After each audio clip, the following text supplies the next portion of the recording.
Yeah. My man. Dude, how's it going? What's up, brother?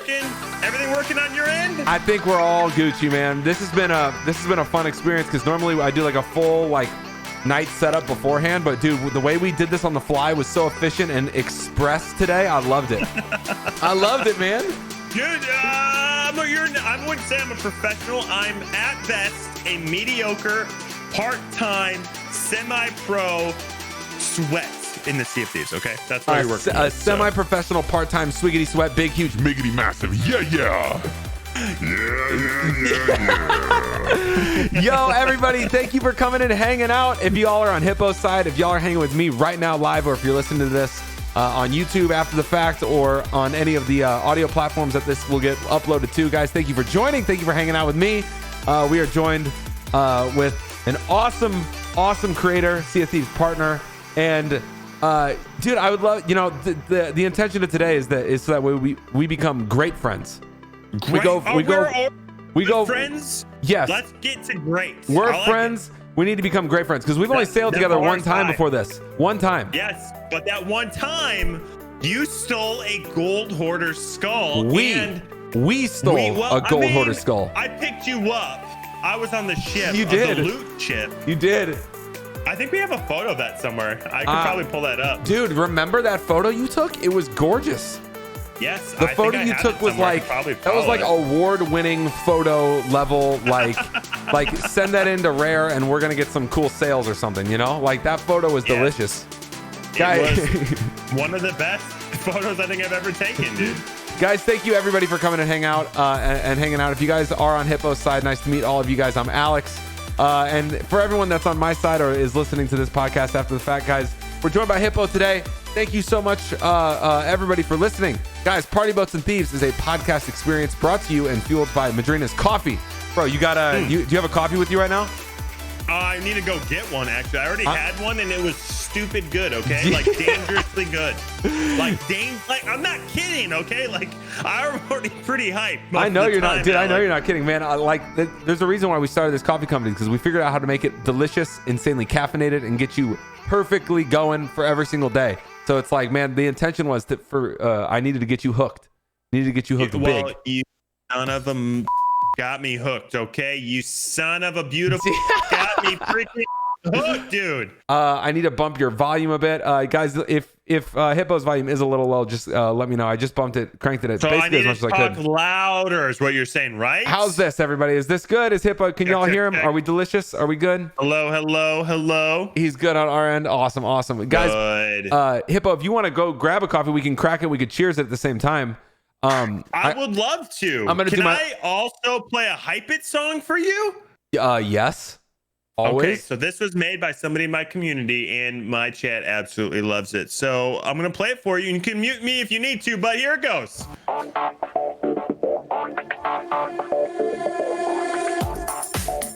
Yo, this is litty. This is a perfect backtrack. Guys, Party Boats and Thieves is a podcast experience brought to you and fueled by Madrinas Coffee. I got my shaker right here. What do you got? All right, I got it. I got the Cafe Vanilla. Dude, keep it rolling. Hold on, keep that rolling. I was into it. Yeah. Guys, Madrinas brings you the absolute best tasting cold brew worldwide, making it available in both 16-ounce cans and our brand new 8-serving powder tubs. The Madrinas Coffee Cold Brew Powder just launched this past summer, and it lets you ship our amazing cold brews anywhere around the world at a very low shipping cost. So, guys, if you're ready to fuel up with our with your favorite Madrinas cold brew, or if you've never had Madrinas and you want to join the Higgity hype, head on over to madrinascoffee.com and check out all of our cold brew options, guys. And be sure to use now discount code HITBOTTC to get 20% off in support of this podcast, in support of us sailing together, in support of us becoming great friends beyond just good friends. Guys, you can use discount code HITBOTTC. It'll get you 20% off your entire order. Also, 20%. Also, do you have the alert set up, by the way?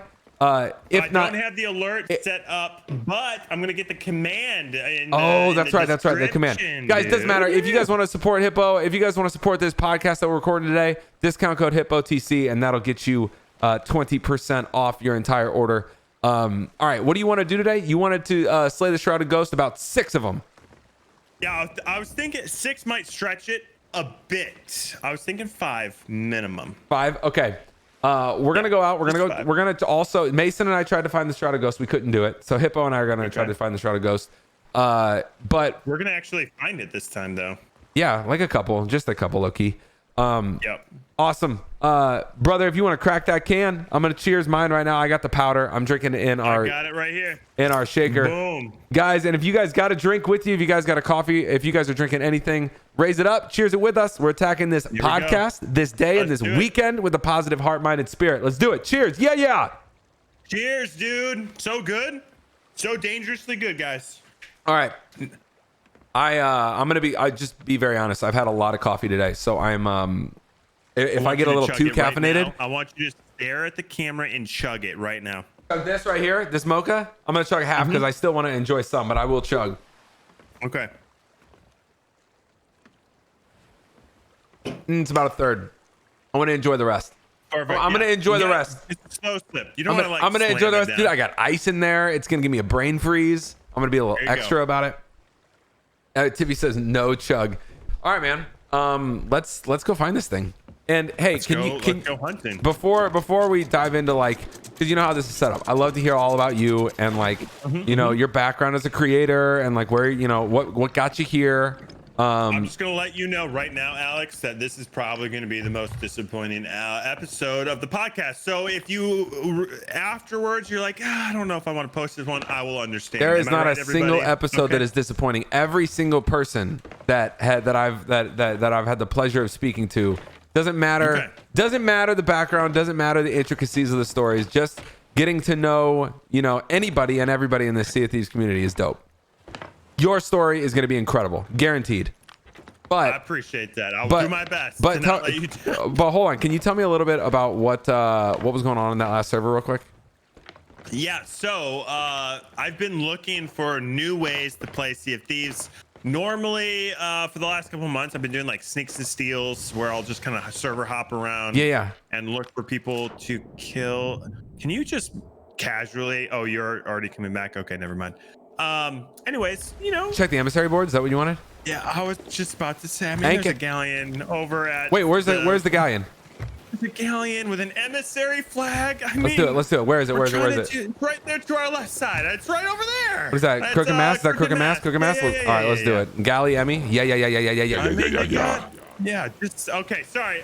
Anyways, so the last server, right before we jumped on over to here, I've been trying to find new ways to play content. So I've been doing something called Undercover Swabby, where I've just been loading in on an open crew.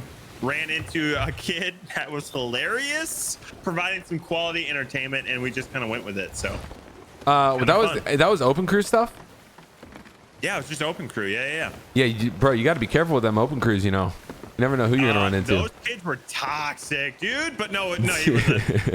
What's funny about the kid is he was going back and forth like, oh, we're gonna die.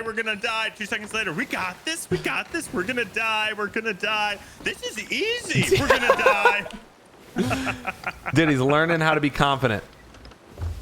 All right. He is learning. Any eyes on this emissary? And what it might be? See it from here. So they look. Yeah, go ahead. So you told me that. So I'm from St. Louis. For anyone that doesn't know, I'm from St. Louis, middle of the country, middle of the U.S. I mean, I live in Missouri. The gateway to the west. The gateway to the west. Yeah. We're smack dab in the center. And we're not. It's not like a small town, but it's definitely not. You don't meet a ton of people on the internet that have lived here. You said you lived here for 10 years. Yes, sir. I was there basically my 20s. And are you from Oklahoma originally?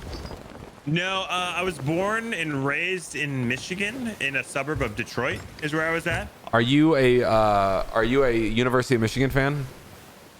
I'm not really a sports guy, to be honest. No sports? Yeah, I don't really it took me a long time to understand why people cared about sports. I finally understand it. I know it's shocking, but so here's what I will say. Moving and living in St. Louis, with St. Louis being such a cards, like the Cardinals, they're all about the cards there. Oh yeah. I became a Cardinals fan just because I liked the energy that it gave to the city, Dude, the Cardinals are like one of 3 baseball like franchises that really have it figured out. Like attendance is always great. Like the city is like so supportive of it. I feel like more like with baseball's hard for me because I'm a big football fan, also NBA. Okay. But like baseball's hard because it's slower paced, and I get that there's like obviously a bunch of people that like love it, but the only reason why I am interested at all is because of how the Cardinals have just owned this place. Just absolutely owned it. It's a history thing. I like history. It's probably one of my favorite things. And yeah, dude, it's just like, oh, they're just a gold hoarder. We could just kind of. But you know what today is? You know what today is? The double gold hoarder day. It's Reapers versus Gold Hoarders Day. Oh, so what are we? What are we going to be? We're kind of neutral right now. Oh, we'll be a Reaper. That guy's fishing. Okay. Fish yoink. Right? Steal their fish. I'm in. Sold me. Steal their fish. I missed my jump. I'm just gonna see what they got. I'm gonna see what's around here. Oh, never mind. You're gonna slay out big. You're gonna slay out big. Maybe not. It's lagging a bit. Remember how it's lagging a bit for me? Are you getting? I'm fine. Is it framey? Oh, just a little bit. It's fine. It's fine. We're good. So, We're good. but brother, I've there's something, and we're gonna have to balance. By the way, I'm gonna really test your concentration here. We're gonna have a conversation while we're slaying out. Do it. Are you so that fever pitch like baseball energy in St. Louis? They have that up in Michigan, man, for Michigan football. They do big time, actually. Yep, they do big time. That didn't catch you? No, but I was a kid then, so like I didn't really get it. My dad's not really into sports either. So like it's just kind of one of those things where I didn't grow up around it. Like my dad is a big sci-fi nerd. So I grew up watching Star Trek, dude. Okay. All right. Did you like the new Star Trek movies? The first one was really good. I mean they're not bad. I thought they were cleverly done. But yeah, my dad was just a big nerd when it came to that type of thing. So I would stay up late with him watching like Star Trek Voyager on TV, you know? Yeah. Oh yeah. No fish here, by the way. Yeah, there's no fish, and they have like one singular chest. Burn it to the ground. Wow, violent. I like it and I approve. Burn it to the ground. I mean, listen, they're a little bit more experienced. They're not brand new players. These guys know what's up. Yeah, this guy's alive somehow. So I mean, that's kind of my history a little bit on the like the sports thing. Like I respect it, I get it. It's still not 100%. What's this guy gonna kill me? Still not 100% my thing. Okay, so what got you out of it? So you're growing up in Michigan, and what gets you out of Michigan? Because you obviously spent an entire decade in St. Louis. You're now not, you're in Oklahoma now. Yep. Is all your family still up there? So, well, some of them moved back. So we moved when I was like 16 to Illinois, kind of around Chicago area, and then, oh, I might die. No, you're good. Nope, I might die. I've seen me die to this. Yep. Did you die? I got you. Yeah, I died 100%. Yeah, I got you. 100%. I got you on the res. I'm just a little distracted with this awesome Nice coffee. jacket. It's a classic, dude. All right, so you're up in Michigan. What gets you out?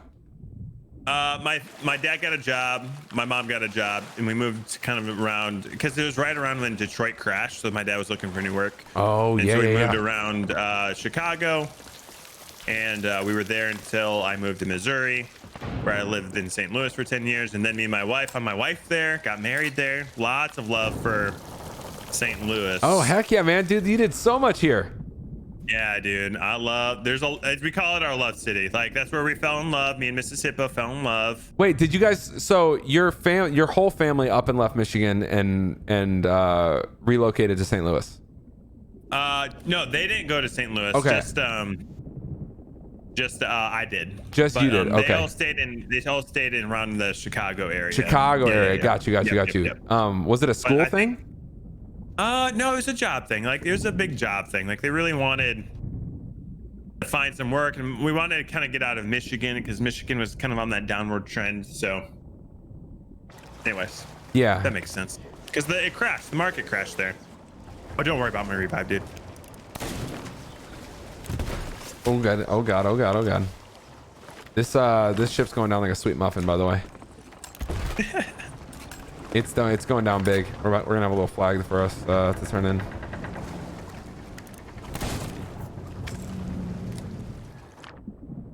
Oh, look at them. They're on the ferryman now. Yeah, there's a couple that you'll be seeing. Hold on. Their mid decks filling up pretty good. They're about done when I got killed. So I don't know if I accurately explained everything. It's hard for me to like do murder. Well, dude, yeah. Normally it's just like chill sailing, but if we're focusing on slaying out, let's just take care of them real quick. I think yeah. Let's do the thing, guys. Let's murder people, huh? This guy's bailing like a madman. Oh, they're on our ship, dude. Only one. I think I'm seeing 3 over here.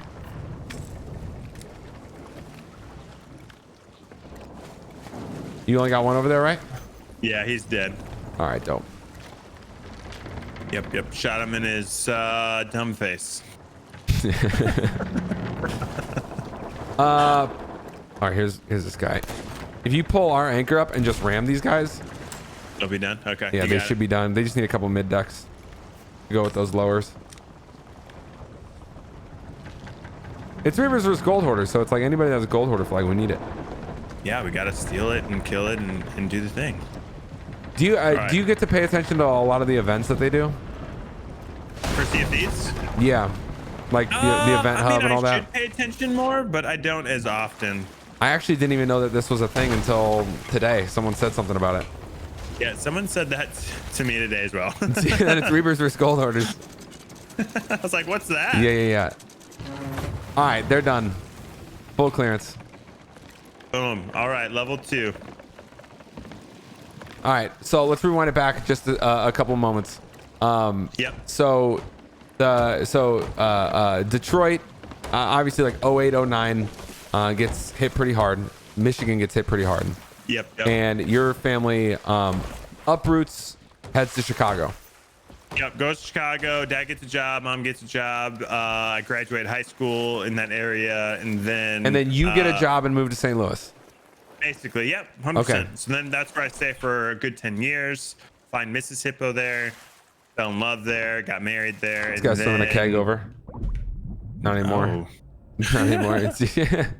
Wow. Why'd you choose St. Louis? Was it the job that you applied for, and all of a sudden now you're moving? It was the job. Yeah, I was like older. I kind of wanted to start my own. I want to make my own way, you know, like Yeah. figure out who I was. Are you really close There's a with your lot of family? So close, dude. Okay, and they're all still up in Chicago.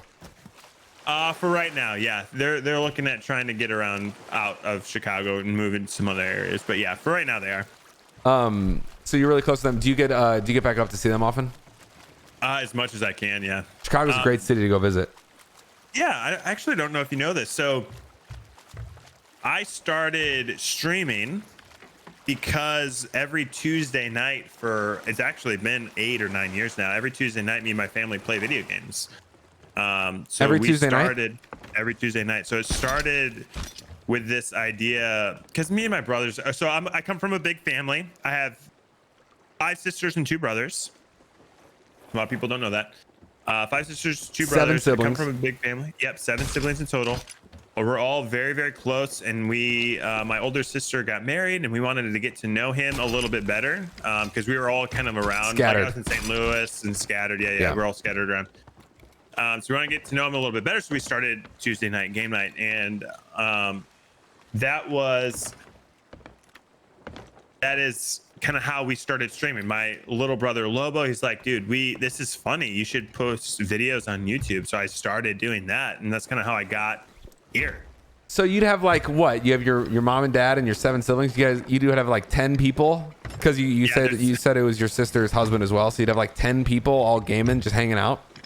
Well, my mom plays now, but she didn't play then. She actually plays World of Warcraft right now with my dad. Yo, getting ready for Shadowlands.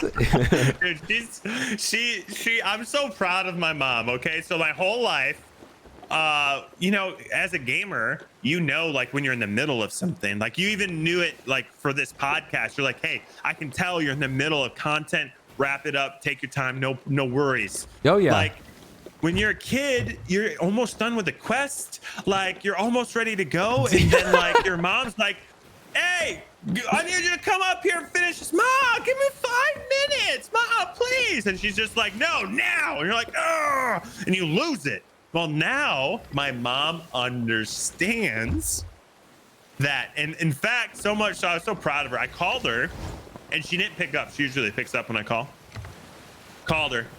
And she ignored the call and then called me back like 10 minutes later. She said, and I quote, it's like, sorry, I was in the middle of a raid. I couldn't pick up the phone right now. I'm like, oh, Mom, I'm so proud of you. Yo, she learned that there's no pause button with online games. There's no pause button. So your mom just, dude, that's pretty cool that she's playing WoW. That's pretty cool. Did you have a WoW, like, did you get into WoW ever? Did you have a WoW time? I played WoW back when it was first launched, back in the back in the day. So when it first launched, I played WoW, and then I always liked Sherpaing people, so that was always fun. Just taking people through raids at lower levels. I always enjoyed that. And then I got back. We got back into it on our family game nights for a little season. The whole family was playing WoW. Dude, you guys got a fun family, man. We got a pretty good family. We got a pretty good family. Like with everybody's significant others, you guys could have like an entire raid group just on family nights. We 100% could, but not everyone plays games. Some people still aren't there yet, but we'll get them converted. Yeah. Do they just hang on the call or whatever? Is that how do you guys do it on Discord? No. It's just kind of like an us thing, just hanging out. Okay. We might crash here. This is Uncharted. That's right. Oh no. What's the matter? What happened? Did Hippo's whole stream just crash? Did his game just crash? Technical difficulties. Stand biggity by. Meanwhile, we're going to take us down to this. I'm going to take us down to the. There's a brig down by Thieves. And there's also a sloop right here by Crooks. Yo, can you hear me? Hippo. We see you. Technical difficulties. He has some rough internet. Was this an internet situation, Dustbuster?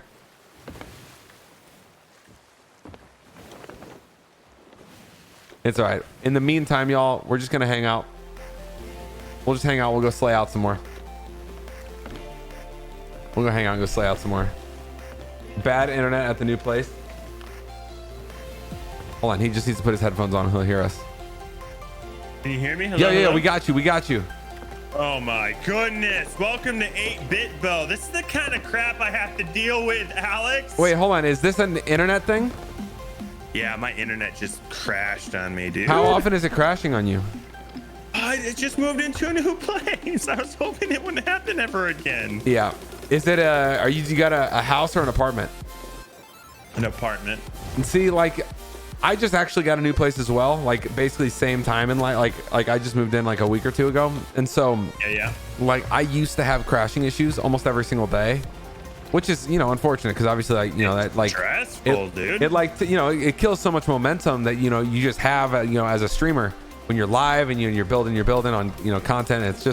It's just one of those things that kind of, it's unfortunate. But this new place, I was in an apartment. Now I'm in a house and like I never get any drops. And I honestly think it had something to do with the amount of, the amount of traffic that the apartment building is trying to like.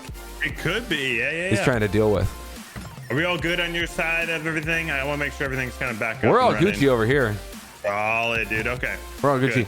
All right. Technical difficulties. Over. If that happens again, hopefully it'll just all snap back into place. All right. What were we talking about? Family game night. All you guys just hanging out. Game night. Yep. And you guys have been doing it for like 8 or 9 years. 8 or 9 years. It started with our goal of getting to know our brother-in-law. So it's just the brothers. So we called it Brothers Game Night. But then since honestly, Sea of Thieves is actually the start of when we started to I brought my sister in, Sharpie. And then she loves it and got hooked and addicted. And then Lobo and just everybody, we were having a great time with it. And so we've expanded it since, and now it's like more sisters have joined, more like future brother-in-laws have joined in. Yo, But we what have would a strict rule, dude. Like you have to be a fiance. I was to gonna be say included. because like what would have happened if like you know the dude that your sister Boyfriends don't count. No, I have a strict hard line. I tell them, listen, because I'm the captain. I'm kind of the leader. I tell them straight up, like, listen, this invite to family game night is upon completion of marrying my sister. If you fail, you are immediately banned forever. Okay. What if Done. you didn't like him? What if you didn't like the guy? Well, you talked. You said like you just wanted to get to know him. What would have happened on game night if like you're just like yo screw this dude, like we need to get him out of here. They wouldn't be engaged to my sister if I had felt that way. Good. So yeah, because like that, the way you describe it is like, man, y'all. When I asked you, are you close to your family, man? Y'all are like tight. Y'all are tight. Yeah, we're which close. is dope. We're close. That's really dope. I mean, you know, I'm fortunate enough to have a family that's really close as well. They're kind of like, if I'm not, you know, streaming or working, they're who I'm hanging out with. So it's like I always feel really blessed to have that, you know, element. You know, yeah, dude, family's forever, man. Family's forever. So Some people don't have a good family, which is a bummer, but I have friends in my life that are close like family. You Right. can have, we call them family, right? Friends that are family. you can always find, you know, loved ones to have that relationship, but it's just like when your family does, you know, cooperate, like when it's like a built-in awesome, you know, like support system, as long as everyone in your family is like, you know, dope and like you because it's just built into your life. You're just like, oh, here's all these awesome people I get to automatically hang out with. The family though, man, that's also can't sleep on family. That's right, man. So speaking of, like while you're in St. Louis, did you get a chance to like build out like do you have a bunch of friends here that you come back and see often? I mean, you're here for a decade. I do. Yeah, we have quite a few friends, some really close friends back there in St. Louis. Some of them actually live in Chesterfield. We meet up at Caldi's all the time. It's our place. Oh, not the one right down in the Chesterfield Valley. Yes, sir. Dude, what a small world. I had no idea that you were like here all the We time. probably ran into each other a few times. I used to go to Caldi's all the time. Yeah, I probably like bumped into you. I was walking out the door, and you're like, "Screw that guy. Who's that guy?" No. You're Hey, like, what's that guy doing here? yeah. And then someone just turns over and they're like, "Don't worry, you're gonna steal a gold hoarder skull with him. It's gonna be chilling. Don't worry. Life's gonna be fine." On this epic occasion, Guardian of the Key, you will steal. So for anyone that doesn't know, I'm gonna, you know, this happened in the early part of 2020, like pre-COVID, like, you know what I mean? This is really early. It was like January, February, like 2020. There was like this ad hoc sort of like community event that happened in the Sea of Thieves world where all these different like streamers and creators and like awesome like Sea of Thieves like homies were like all trying to keep this one boat like afloat that had like a Fort of the Damn key on it.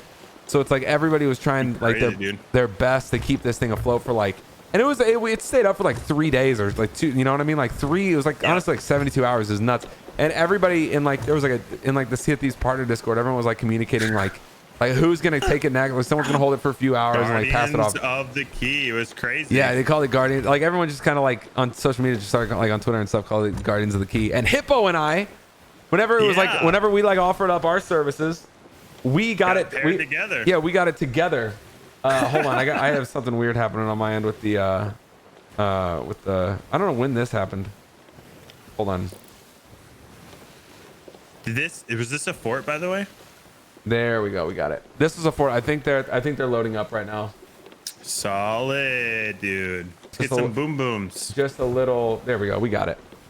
Okay, so Hippo and I got it. Yeah, we were on the boat at the same time for like 4 or 5 hours, and our contribution, like our marquee contribution, was a yoinked gold hoarder skull. We originally were like just sailing to the shores of gold because we were just sailing around and we saw a brig there that was doing it. So we were able to yoink that thing, man. It was lit. It was amazing. You did such a great job with that. Well, like I said, man, like that was a team effort. We just yoinked that thing. It was good. Obviously, like the event, you know, it reached its natural end. But it's been like a cool one. Like I like to like get around the Sea of Thieves community and stuff and being able to like tune into your content. I'm always like, yo, Hippo and I, we had this day. We had this thing. We had this day. We did this thing. You want cannons left side? You got it.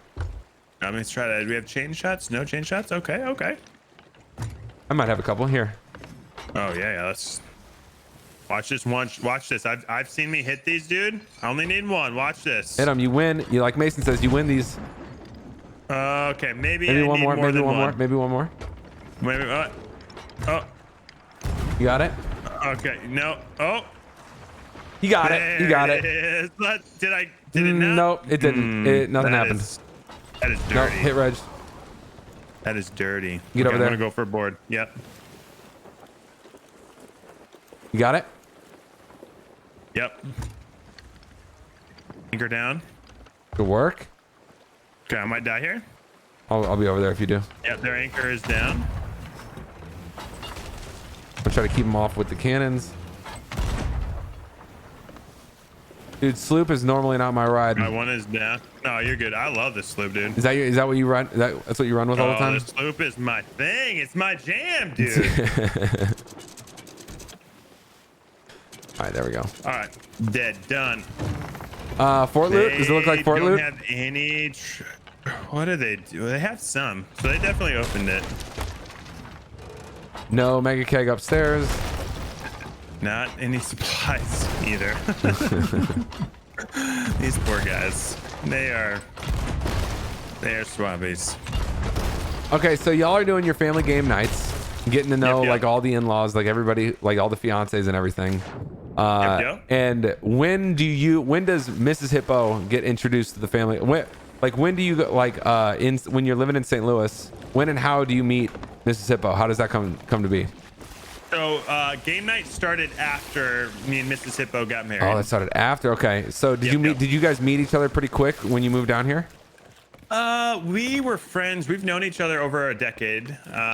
We were friends for a couple years, and then I always thought she looked pretty amazing, and I wanted to get to know her a little bit more. I was like, I like this one. I love her. I told her I loved her in 3 months of dating. So, and then I proposed 6 months in. So, I mean, I have a kid with her now. I mean, it worked out. Yo, living life. But no, I met her in St. Louis. We were friends for a long time. We actually went skydiving together as friends, so it was kind of fun. Oh, did you? How was skydiving? Amazing. Do it at least one time in your life. Have you done it more than once? Mrs. Hippo has. Did you tell her that you love her while you were falling while you were plummeting to the earth? No, I told her I loved her for the first time in a Walmart parking lot. Oh, good work. Good work. Romantic. Listen, it was the midway. It was between where she lived and where I lived, and it was our midway meeting point. It was like symbolic. It was like a symbolic Walmart. Yes. Okay. I drive by that Walmart when we visit St. Louis, and I say, "Hey, babe, I love you." Well, hold on. Is it too much to ask which one it is? Yeah. I don't Okay. Okay. Yeah. No worries. I'm just like, maybe I feel like I want to drive by it. Every time I drive by it, I'm like, yo, Mrs. Hippo loves you. I could send the message for you. So how did you guys, were you working together? No, we met at church actually.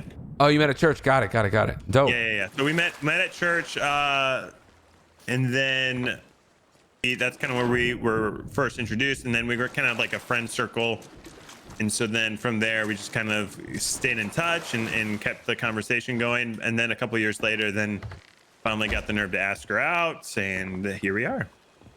What was your guys' first date? Well, it's a tough question. So there's two ways that we can go about answering that. The first, both. Let's do both. Official date. Okay, so the first official date, we actually celebrate it every year. We call it tent night. So the first date say it again. What is it? Tent night. You Tent ever build night. you ever build tent forts in your house? Yep. When I'm a kid. Yeah. Yeah. So our first date was basically I built a tent fort in our house, invited her over. In my house, I was renting at that time.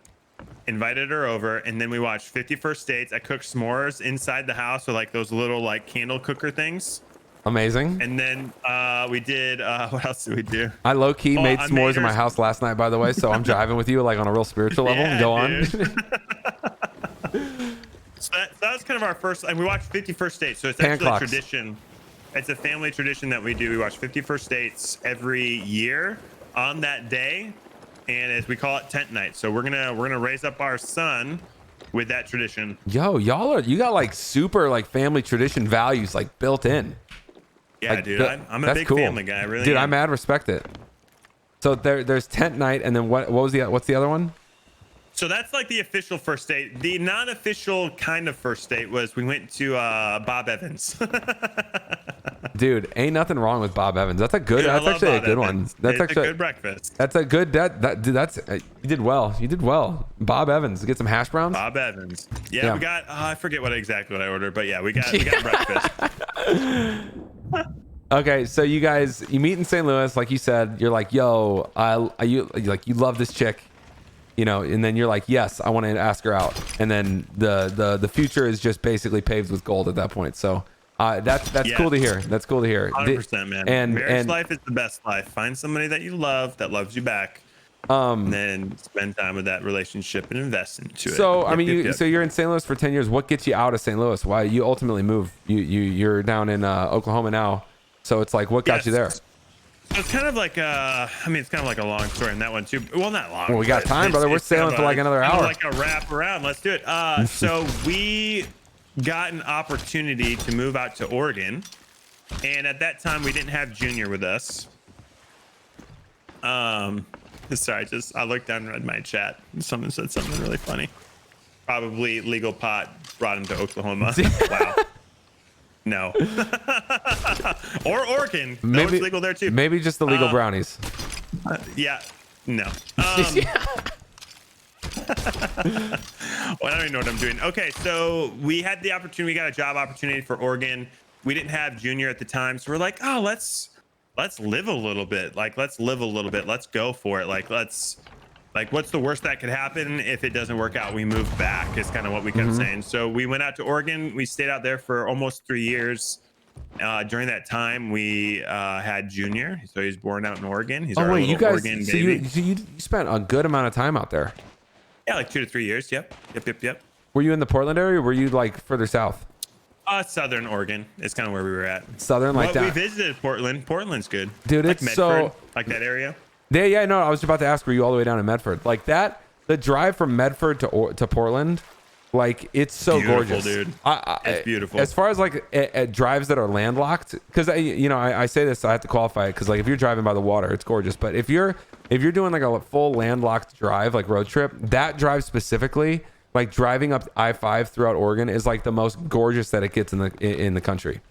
It is really. It's something I tell people all the time. Is I seriously say, something you need to do if you live in the United States is you need to drive across the country at least one time. So when we moved out, we drove it from St. Louis 70 to Highway 80 all the way to Oregon, and it's one of those memorable experiences. But you're right, like the I-5 drive, so beautiful. Do you have to go up through I-80? Where does that take you as far as west? Did you have to drive like all the way up through Washington, or do you stay further south? We went through California on that one. California, so okay. When we hit close to it, it was so funny. I'll never forget it. Because I don't know where I'm going. I've never been to the West Coast. So the freaking Google Maps took us to the fastest route, right? That's what Google Maps will do. We're trying to get to Medford from the other side of the country. It's taking us the fastest route. It tries to take us on some podunk highway through the mountains. Okay. Yeah. I remember turning left and seeing the longest road in my life, just straight right towards these mountains, a sign to the right that said no services for the next 300 miles. Whoa. And I'm 300. I'm like, babe, this is how we die. We need to turn back. We need to turn back, and we need to take the interstate. Okay. Like, we're going to die if we go down this road. What was the job? Okay? What was the job that got you out there? It's kind of the job I'm doing now. So it's like a graphic design video job. But you needed to like be in office and be in the area for it. Yeah, originally they said I could work remotely, but then they couldn't. At that time, the company couldn't figure out how to do it. So if I wanted like all the perks of like a full-time job, I needed to be out there. But it was one of those like, why not just go for it? And so you're looking at the worst that could happen. You look over at Mrs. Hippo. You're like, yo, no graphic design job is going to be worth 300 miles of no gas. Yeah. No food. We're going to die if we go that way. So let's take the long way around. And so we went the long way around through California. I'm not kidding. I literally saw the road. I'm like, This is how we die, I think is my exact quote. Yeah, 300 miles, man. I don't even know if I have a car. Like, I don't know if my car would last 300. Like, that's a lot of miles with no gas. Insane. I was like really stressed out. So you get there and you live there for like 3 years. Did it take a lot of convincing to get, your wife to be like, yeah, let's go to Oregon? She's totally on board. My wife is one of the most supportive people in the world, and she loves adventure. So one of the things that we do is we don't really buy each other anniversary gifts. It's not really something that we do. We did it our first year, but we don't buy each other anniversary gifts. What we'd rather do is have adventures. So every anniversary, we do adventure trips. Like we go and do adventures. Like we've been to Hawaii. Our honeymoon was in Jamaica. We've been to Washington, Seattle. We've been to San Francisco. Is it one of those trips where you like you just book a flight and nothing else, and you're just like, not always. Let's go. Like there's not always. I mean, it's kind of like we want to go to a new area, experience new things, like that sort of thing. So we do anniversary trips. We'd rather have an experience of memories than an object, but that's just because we're not really like, I don't know if you've ever read the book like The 5 Love Languages, but we're not really gifts. So like someone buying me a gift, like I would rather receive a thoughtful gift from somebody than a bought gift.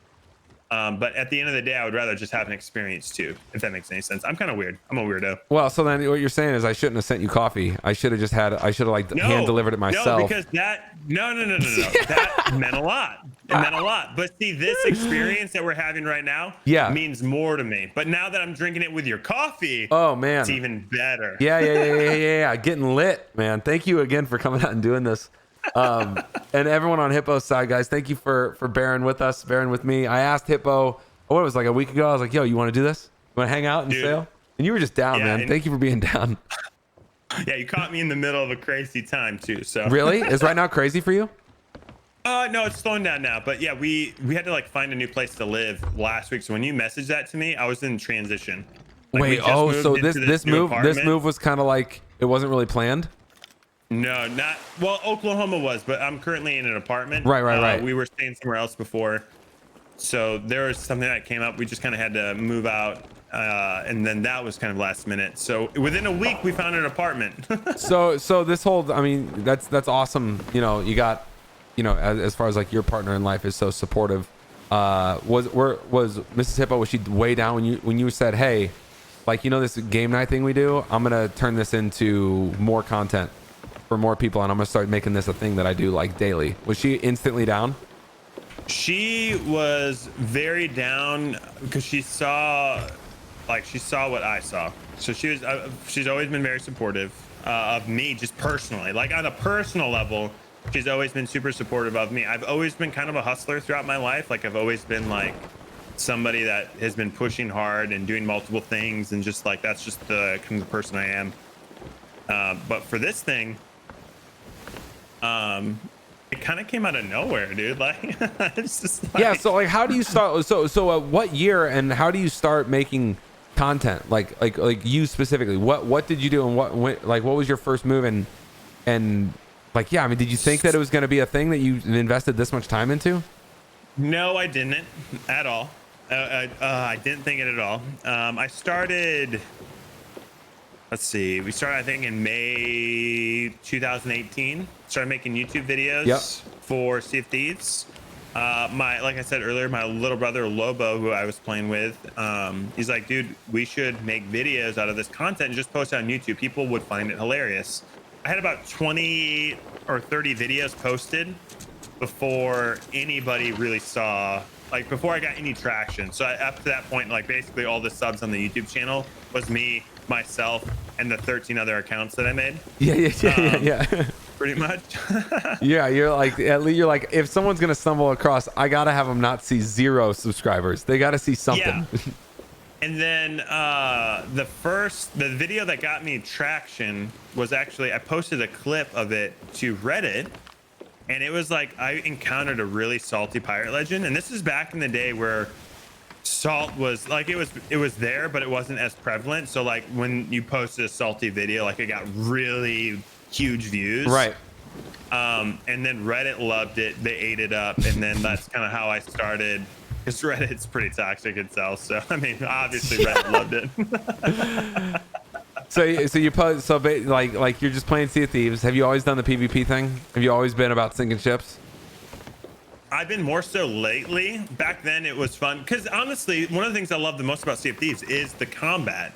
Like the ship combat, the working with a crew, like fixing holes, communication, like all of that stuff. Like I love it. The strategy. It's just like I've always been into that aspect of it. Yeah. And for anyone, actually, no, I'm not gonna. I don't want to say anything. Actually, I was gonna say something. I don't know if it's a secret or not. So never mind. I'm gonna leave that one. I'm gonna leave that one for a later release date on Twitter. But I'm with you. I think you know what I'm talking about. That's what got me hooked. So early on, you're playing this. So you were doing no content before Sea of Thieves. No content before Sea of Thieves. Yep. And then you started doing just VOD stuff for YouTube. And when do you switch to live? And like, what was it about live that you're like, I need to be doing this every day? So let's see. We started in May and we started streaming on YouTube. There was a short, brief window where I jumped from YouTube over to Twitch, but at that time I really felt like I was missing out on my community that I built over on YouTube. So I stopped streaming at Twitch, went to Mixer. Oh, rest in peace, Mixer. Went over to Mixer because Mixer allowed you to restream to YouTube. So basically I was streaming on YouTube and Mixer for a season. But then after, because I'm a hustler, so I'm constantly learning, constantly growing, learning new things. And I just kind of figured out, like I saw a dip in my videos and in my analytics and like people weren't seeing it as much, whatever the case might have been. The thing was, they recommended not to stream to YouTube because it hurts your VOD algorithm videos. Which blows my mind. I know. I don't think that's the case anymore, but it had to be a glitch, right? Sure. It has to be a glitch. I don't know what it was. I really, all I know is as soon as I made Twitch my dedicated streaming home, which was in February of this year, as soon as I did that, my videos took off. My Twitch is, I mean, we've blown up everywhere. So it's just kind of like a, dude, I know I've been seeing you, man. Like you talk about being a hustler, grinding. I feel like everybody's been seeing like all the work, all like the growth, man. It's cool to see just because like I said, I'll tune into your stream, you know, I'll have you up whenever I'm working or whatever. And I like to always think, yeah. Me and that guy, we stole a gold hoarder skull. But like more than anything, I think you're putting in work. So that switch though, it's crazy. I just find it crazy that you were running into that problem on YouTube. That feels like they'd want people to double down on their platform. Dude. Well, like it's not like no one knows exactly. No one knows. It's all theory. But there's some pretty big YouTube content creators that were in a Twitter, kind of like a Twitter thread, and they were discussing. Hold on, don't sell that real quick. Yep. We should vote up Reapers, and we should find the best home for this mega keg on some ship somewhere. I like it. Done. We will. Well, I feel like we should save this. We have another like what 45 minutes, hour together. We should save this for a good moment. I like it. So, anyways, there was just in like a Twitter thread, and they were basically talking about how they noticed it. And that was the decision. I made the decision pretty quickly though. As soon as I read that, I was like, okay, it's time to move on it. Did anyone ever get anything like that confirmed? Because I feel like they've been like I said, it has to be a glitch. There's no, why would they do that? Why would that be a thing? I think it's changed now. Are we selling stuff or are we gonna go? We're just gonna keep doing our, keep selling. Let's stack a little bit. Let's find another ship that maybe we can blow up. I'm in. I think that mega keg has a good home for it yet. Let's find a good home for it. Yeah. So okay, so you move off of YouTube Live, move into Mixer, or you said you moved into Twitch first and then Mixer, right? Yeah, I went to Twitch for a very short period, like I want to say like less than a month. Less than a couple weeks. And then I missed my community on YouTube too much. Back then, like I wasn't like very big, so I was really missing missing the drives. I think I went from 100 viewers on YouTube to like 10 on Twitch. So that was really kind of a discouraging thing. And I just felt like I was missing out on my people. Right. And so then I just immediately went back to Mixer. Let you simulcast. You were doing the dual thing. Yeah. You sending your stream to both YouTube and Mixer at Which the time. I don't recommend. If someone were to ask me today, you know, what would you do that? Would you recommend restreaming? My recommendation really and truly would be focus on one channel for one thing and one thing for another thing. So YouTube is great for videos. Make VODs go there. Streaming, live on Twitch. Like Twitch is where streaming happens. It's got all the tools that you need to like make clips and things. Like, so anyways, that's my recommendation. Did you have to have 2 chats up at once? No, I used something called Restream.io, so it combined it all together. Oh, it did. Okay, but that's still that feels disjointed. Like I feel like part of the cool thing of watching a stream is, you know, like as a viewer or whatever, if you're in the audience, like not only can you talk to, you know, whoever's making the content, but you can talk to like the community that's kind of congealed around it. And so, if you're responding to people that you're not even that, like if I'm in the audience and I'm seeing you respond to people that I'm not even seeing the messages, that feels so disjointed, right? Yeah, it didn't get a lot of traction. Yeah, because it's like hard to form a community around that. Yeah. I wonder if has there been anybody that's like uber successful at, I don't know, creating community around? I mean, because that's just, I don't know, that feels like counter. It feels like counter to what the whole experience is about. It was really disjointed. It really, really was. So the best thing for me personally as a content creator was deciding to make all live stream happen on Twitch. Yep. And make all videos happen on YouTube, and then just separate them. And when did you switch over from Mixer? It was February of this year. And still, so just the whole time, just full bore with Sea of Thieves. Yep, still Sea of Thieves. Also, border check. Looks like we're good. Solid. Good. Coming back. But yeah, Sea of Thieves is my main game.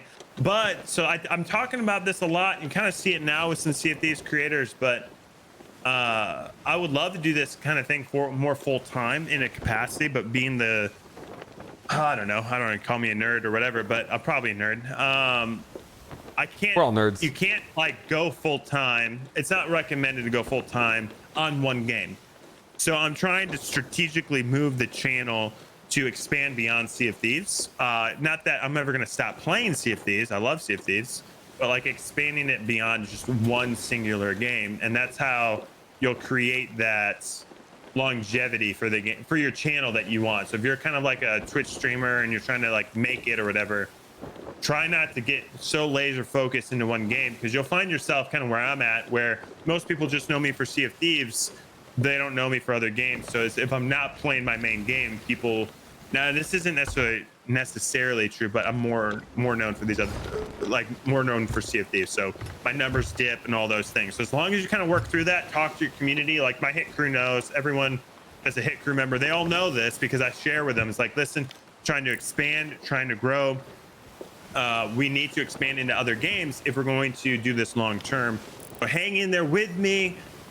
Be a part of the chat, be a part of the community that way. That's the best thing that you can do when we switch to other games, is just hang out in the chat and help me in that context. What's like your gaming, like if you had to say like what, like your gaming background, what are some of the games that got you interested to even do this in the first place? Like, were you a big gamer growing up? Oh, huge gamer. Yeah. So, I mean, I've played all the games, N64 games. When I was I would say my prime time gaming was N64 days. I played Nintendo way back in the day too, for sure. But like just the original Nintendo. But Nintendo 64, GoldenEye, Perfect Dark, yep, Super Smash Bros, all those games. Then we got the Xbox, played Halo. I still remember the first time we loaded up Halo. Me and my brother Beardo went and looked at the grass in the game, and we were both like, "Whoa, it looks so real." Yeah, man, Halo. It's ridiculous how many, and I mean, it goes without saying, but it's ridiculous how many people that I've talked to that they talk about Halo. Is there a keg in this? I don't know. We're about to find out. Yes, Uh-oh. there is. You Uh-oh. barely dodged it, dude. Yo. Oh my gosh, my life flashed before my eyes. That'd have been good. That'd have been pretty dope. That would have been the way. It's crazy how many people talk about. Like I said, it should go without saying, but just like, you know, I like Halo, like the impact it had on people. And you know that's what I played. So it's like, you know, it's crazy. I'm hoping, man, that this Infinite that comes out. Like when you talk about that, when you talk about like the games you want to switch to, is it going to be more like, hey, Halo Infinite comes out and you're going to go hard on that, or what else is out there? It's kind of, so right now the 3 games I'm really focused on are Sea of Thieves, Rogue Company. So I don't know if you've checked that game out. Super fun. I actually just got partnership with them, so that's pretty awesome. Dope. And then Escape from Tarkov. And if I was going to put it in an order, it would go Sea of Thieves, Rogue Company, and then Tarkov. So that would be the order of importance. I see a lot of people just like crazy switch games, and like that's super fun. I get that, but I have a hard time multitasking. I'm not full time in this. So like with me trying to create content on YouTube and Twitch for these games, like I can't be sitting there creating like a bajillion different types of games. Like I'm trying to like expand hard into these games, which will grow the base of the Twitch channel, you know, and expand it. How many hours of sleep you get a night? It depends on the day, but you know, most time I'm 5, 6. Dude, 5. I mean, that's like you're cutting it close. Like 5's like the bare minimum to feel functional the next day. Yeah, 5. Yeah. And are you working you got a kid, you got your content world, you know, like you got to still spend quality time with the family, which it sounds like you do, you know. 100%. You know what I mean? So it's like you're pretty. I tried, dude. And I'm gonna say this for everyone that's listening. Trying to get a hold of Hippo this week has been an experience. This guy is jammed. He's what is the saying there? You're burning on both ends of the whatever. Yeah. Like burning the can on both ends. Yeah, exactly. Burning the can on both ends of the stick. You are just jamming. Trying to get a hold of you has been, and like, you know, I get on a call with you and you're like, yep, you know, like, you know, efficient and nice, obviously, but you're like, yep, I got something that's coming up. You're moving to the next thing. That's like, you're hustling, man. You're grinding. That's hard though, man, to be doing. You're trying to fit in YouTube. You're trying to fit in Twitch. You're trying to fit in it all. Yeah, and then on top of that, you got your main gig, which is graphic design, right? Yep. So, I mean, you're obviously like everything in your world is creative. Have you always felt like this, like you've had this insane creative energy that you've needed to find this outlet for? I think so. I mean, I wouldn't consider myself the most creative person in the world. I mean, you're live every day. Your job is graphic design. I mean, it's like you're definitely in the top third, brother. I mean, that's like your whole job, your whole world's, your whole existence is creative energy. Alex, fine. The whole existence. Fair. Fair. It's definitely like it's 100% a grind, but it's a grind that I love. I've always been a hustler though, because I'm the kind of guy that's like I believe that if you want to make it far in life, you got to put the effort in it. Like things aren't just going to come to you. Like you got to make your own way. One of my favorite quotes is hard work beats talent when talent doesn't work hard. I don't consider myself the most talented person, but I will outwork most people. I will get up at 5 a.m., do my day job until stream time, skip lunch, switch back to my day job, finish the day at 5, switch gears, be a dad, be a husband, do whatever needs to be done then. And then if there's time at the end of the night, edit a video, or I'll pick that up the next day. Like that's the grind. That's the schedule. Did you get that like ethic? Did you get that from your parents? Yeah. I mean, definitely. Right. So like I am who I am today because I'm a reflection of my parents. So my mom and my dad, both hard workers. My dad sacrificed his whole life. I would see him constantly sacrificing for the family and doing the work and grinding hard. Like my dad gets so less sleep than most people. It's like insane. 7 kids, man. Yeah, he's got the grind down. The guy decided to have 7 kids. That's so many kids. That right? I mean, that's a big family. A couple of us were surprises. I'm not gonna say who, but I've been told things. Okay. Dude, I believe that most of us in this world are surprises. You know what I mean? Like it's just I mean, so but like I mean, so you kind of feel like you got that from your parents, like from your upbringing. Yeah. Yeah, definitely. I think I learned a lot about that because I'm an observer. So like I like to watch other people and learn from them. One of the things that someone told me once always stuck with me is knowledge is learning from your mistakes. Wisdom is learning from the mistakes of others. So I always sit there and ask questions. Now I like to learn and I like to grow. So I'm always trying to learn and grow in my life.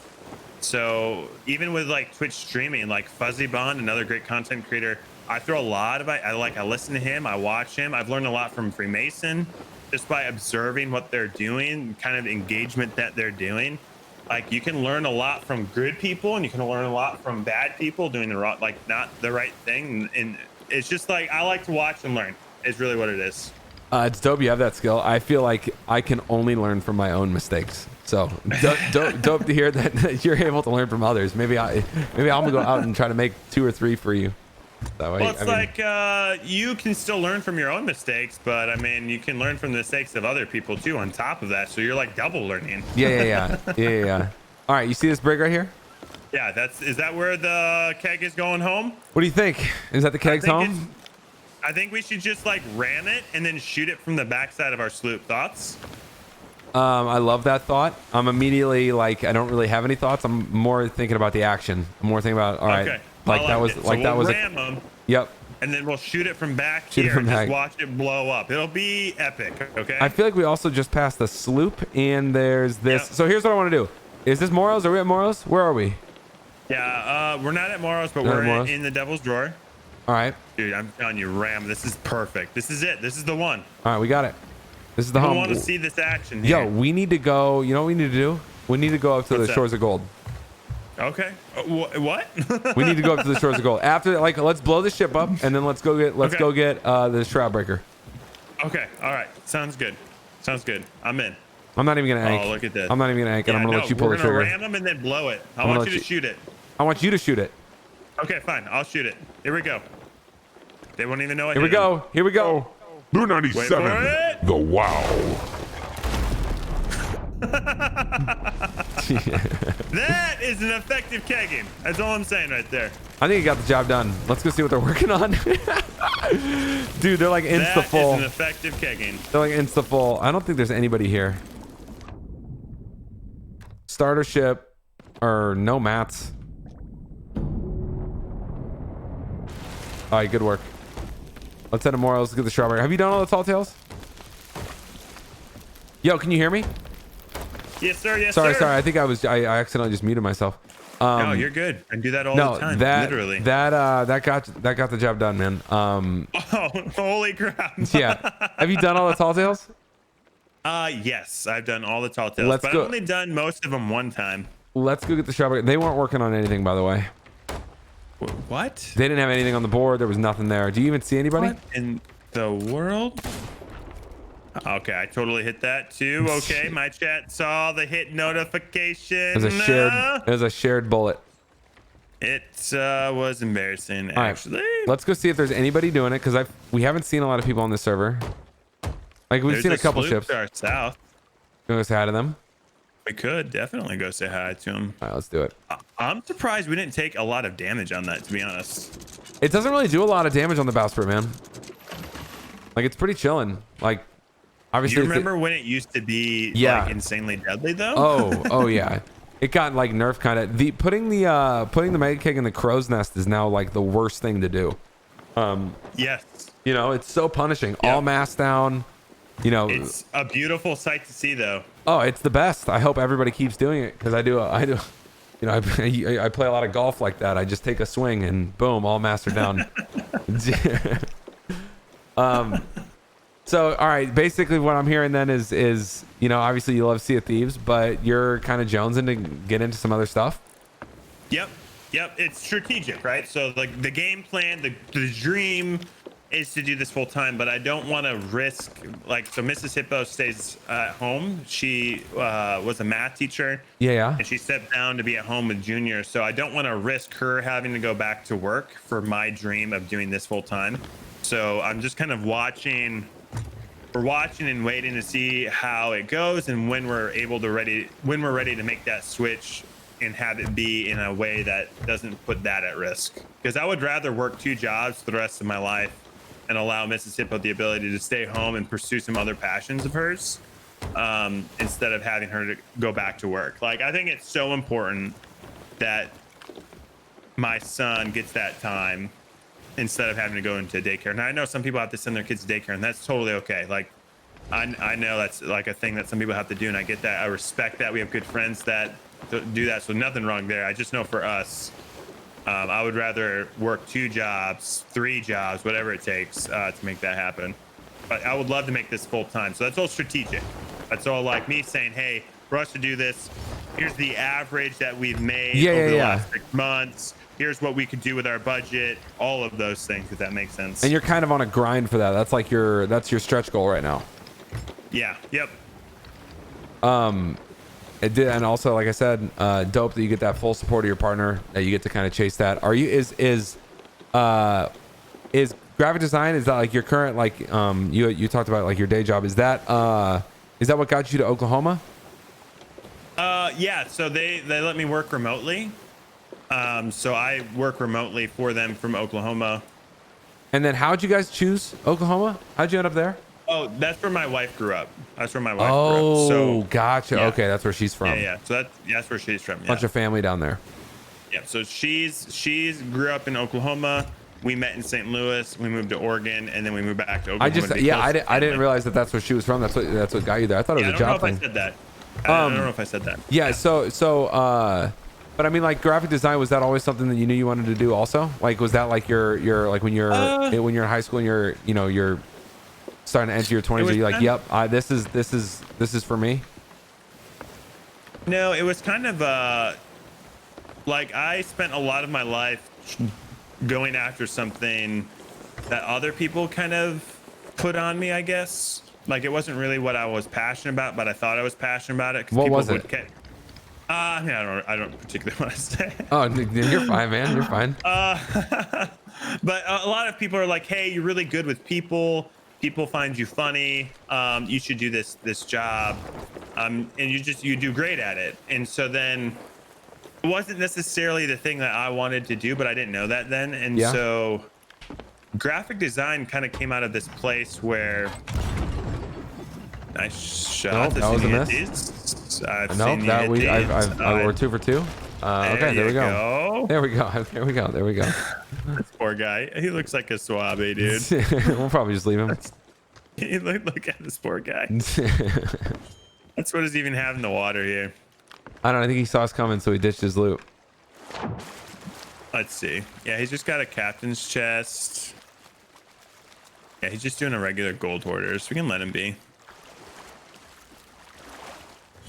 He tried to kill me just now, though. So watch me. He's a little spicy. Yep. Yo, what's up? Just a little nervous. Here we go. This right here is the epic sword battle that we've been waiting for. Let's go. The dodging. Yeah, he's doing nothing. Let's see what's on the table. Yeah, he's literally got nothing. A Devil's Roar gold hoarder thing. Whatever. We'll just take. Yeah, I'm gonna take that. You grab one thing. I'm gonna grab this thing, and then we're gonna get out of here. Okay, sounds good. We'll see if he's okay with that. Just took it from him. So anyways, what got me into graphic design? So I was in church. I saw a video play. It was actually started with video, kind of where my passion started. I saw a video play on the screen. It was really funny. The guy who made it was used After Effects and Adobe Premiere. Actually, back then it was Final Cut. And I was fascinated by it. I wanted to learn how to make that. So I kind of did like an internship, an apprenticeship is kind of the thing. So I reached out to him. Oh, he's gonna take our treasure now? No. Off my ship, dude. Off my ship. Okay. So that kind of started the train there. I learned how to do it. I hung out with that guy. I helped him carry his bags and asked him a bunch of questions on how to do what he did, and it just kind of started the passion for it. And then I am definitely a graduate of YouTube University, so I learned a lot there. Are you so like you met your wife at church? Like you're finding like career paths there? You're obviously still probably pretty a religious guy. I wouldn't use the word religious. I think I like to say I mean, honestly, dude, I like to say it like this. Like, if I'm wrong about like this Christian thing, I've lived a good life. The big things that I really focus on is just loving people, because I'm passionate about just like being a positive difference in the world. Like, the world is too crappy. Like, the world is a big pile for some people, and I want to be a positive thing for them. It's like, listen, if you're going to this channel, like, I want to see you. I want you to smile. I want you to enjoy life. Like, so as far as like my faith goes and all of that, like, I'm not a religious Christian, but I am a Christian that believes like the biggest thing that I should be doing is just loving people and not get hung up on like the stupid things so many Christians kind of get hung up on with whatever it is. Like, when I read the Bible and when I kind of like look through my faith, I see Jesus, a guy who's described in the Bible as love. I see this guy hanging out with everybody, loving everybody. Everyone who knows him and hangs out with him loves him and feels loved. And like, I mean, he was even asked a question at some point by a group of religious people back in the day. He's like, what's the most important thing out of these laws that are written? And he's just like, dude, just love God and love people. Like, I feel like, yeah, it's like, it's pretty simple. Like, don't complicate it. Just be a good person, just be a homie, people. Have a good time, help everyone else have a good time. And I feel like too many people get hung up, and it's not just like with Christianity, it's just like life. Like, people get hung up on the dumbest of things, and it's just like they get focused on these things, and they forget that there's a person on the other side of the screen. They forget that like if you play games or you're talking or something like that, but there's like a person, and people, like, the deepest need I think of every person is just to feel love. So yeah, I'm 100% a Christian. I definitely have my faith strong there. Church has been a big anchor in my life. But at the end of the day, if I'm wrong and it's all not real, I lived a good life. I was good to people. Yeah, you had a big party the whole time. you were helping everyone else at the party too. That's basically it. You know what I'm saying? Yeah, no, I way dig that, man. Like, I way dig that. That's kind of like, I don't know. I feel like people are always naturally drawn towards positivity more than negativity, and there's something 100%. To be said. You know, there's something to be said about that. If like you have if people have that natural inclination to like hover towards those that are like make them feel good, like make them feel happy, then why not double down on that? Why not double down on that energy? You know, man. Which is, to your credit, guys, one of the things that I do love about this coffee, Madrinas, is on this can. It even on the website says it there too, but it says put positive vibes into the world is what it says. I love it. Believe in it. I'm in on that. It's just kind of like, my brother and I started this company a few years ago, and that's just kind of how we live life. So we wanted to bake that spirit into what we were doing, Nice. It's no different than like having a stream, wanting people to come and hang out and have a good time. It's the same deal with our coffee company. We just want to realize, like, you're waking up and you're drinking coffee in order to attack the day, like, be a good person to others, like, go out there and like attack whatever it is that you're doing, whatever you have a vision for yourself. But like, for sure, man, everyone needs a little wake up. Everyone needs a little kick in the morning. And this guy, you know what? He's not paying me to say this. Okay. I even told him, I think the first thing I told your marketing team was like, listen, I'm not going to promote something I don't like or believe in, but let me just tell you, okay, this is the second one I've had, and I am very addicted. It's probably not good for me, but I'm gonna drink it anyway. Like, it's not good to drink so many. I mean, like, slam them. I drink like 3. I have so much coffee every single day, and like it might be, you might look at that and be like, yeah, maybe I should dial it down. Exclamation mark, Madrinas, okay? Get your coffee, guys. Party Boats and Thieves. Super good. Party Boats and Thieves is this podcast experience that you're listening to. Everyone, thank you for joining. Thank you for coming and hanging out. This is episode number 7 that we're recording with Hippo. Hippo, again, thank you for coming and chilling and just having a good time, man. Getting caffeinated. Yeah. It's awesome to hear so much about your world, how you got to where you are. Guys, Party Boats and Thieves, presented and fueled by Madrinas Coffee, which is, like we were just talking about, it's the coffee company that my brother and I started a few years ago. We bring you the absolute best cold brew worldwide, making it available in both 16-ounce cans and our brand new 8-serving powder tubs. Guys, you can now use discount code HIPPOTC to support this podcast. If you guys are listening to this and you want to say, hey, the podcast sent me to madrinascoffee.com, you can use discount code HIPPOTC, and that's how we'll know. You'll get 20% off your entire order. We got a bunch of stuff for you guys to choose from. We ship internationally. Our powder tubs, if you guys do live outside the US, is what I recommend because it is so light to ship. But we have cans of cold brew and we have powder tubs, guys. It's all lit. It's gonna get you lit. I know you'll love it. It's beyond delicious. So it is yeah, very addictive. Okay, I'm pretty sure he put crack cocaine in there. Okay, it's kind I'm of just pretty sure. Well, it's kind of like the benefit of having a coffee company. You're kind of like a legal drug dealer. Like I get to sell a drug, you know, like caffeine. Yeah. You know, people need it. Wake up and they need it. To fuel myself. Yes. Yes. People, Dangerously man. good. And if you don't need coffee, like you know, those out there that, because I'll, you know, ask a lot of people, what do you drink in the morning? Or like what kind of coffee do you like or whatever. And like a lot of times, or maybe not a lot, but sometimes I'll hear people say like, oh, I don't drink coffee. I don't drink anything in the morning. And I'm like, what are you talking about? They're like, yeah, I just wake up. I'm like, we need to do like studies and like people need to like learn about you as a specimen because that is an impossible idea that you can just wake up and just be going, you know. That's why we have I've been drinking coffee since I was 5 years old, man. And like, so I don't know life without it. There you go. I don't know life without it. Funny story with that. So kind of something, I used to not drink coffee. I started drinking coffee when I was like 23, 24. Up to that point, I drank Monsters. I did drink Red Bull, but I'm a cheap guy, so Monsters is cheaper. And so with that story, this is that learning thing I was telling you about earlier. I wanted to start growing as a leader. It's just for me, like I wanted to grow and learn how to, and all leaders, like leadership, when you guys hear that fancy term, it's just influence. It's just how do you influence people for a positive change? And that's what leaders do. Leaders can influence in a positive way or in a negative way. Obviously I want to influence people in a positive way. And so I saw a lot of leaders around me. And one thing I observed from them was they would get up early. They would do coffee meetings with people. And those were the two pieces that you needed to do if you wanted to like learn from them or like see if they would like meet up with you. So like what I would start doing is I would ask people, hey, you want to grab coffee sometime? And then they would almost always say yes. And it was almost always at like 6 a.m., 7 a.m. And at that time I was not an early person. I was like a late night person. So I had to switch gears. Like early for me back then was like 9 a.m. Like if I was up before 9 a.m., like, oh my gosh, amazing. Now I'm up at 5 and I'm like kicking on all cylinders, but I wanted to learn and grow. So I would ask these leaders around me, these business leaders, whatever it was, for coffee. And then when we'd sit down, I'd pay for their coffee and then I'd pull out a Monster.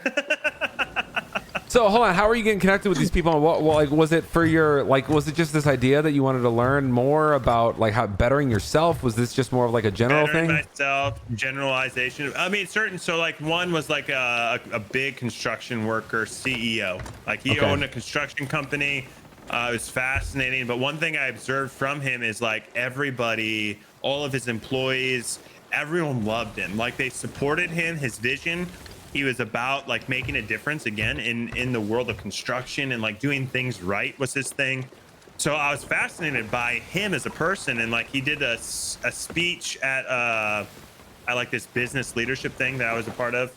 And I just came up to him afterwards and asked him like, hey, would you be up for grabbing coffee with me? And I'm just some punk kid. Okay. Like I'm a punk kid, but most people would be like, the worst thing that he could have said to me was no, I'm not going to do that. I go, okay.